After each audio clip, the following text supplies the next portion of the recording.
আসসালামু আলাইকুম, আমি রানা স্যার। এইচএসসি পরীক্ষা 2026 ভূগোল দ্বিতীয় পত্রের খ সেটের এমসিকিউ এর উত্তরপত্র আমি নিচে উপস্থাপন করছি। সেট নাম্বার কি? খ। সেট নাম্বার খ এর প্রথম একের উত্তর গ, দুইয়ের উত্তর ক, তিনের উত্তর গ, চারের খ, পাঁচের খ, ছয়ের ক, সাতের খ, আটের ঘ, নয়ের ঘ, দশের গ, এগারোর খ, বারোর ঘ, 13 নম্বরের খ, 14-র গ, 15-র ঘ, 16-র গ।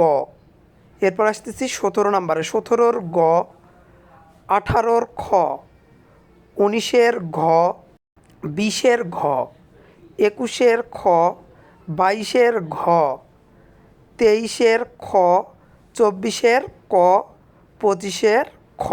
এই হলো তোমাদের ভূগোল দ্বিতীয় পত্রের এমসিকিউ। তোমরা মিলিয়ে নাও তোমাদের উত্তরের সঙ্গে। আল্লাহ হাফেজ।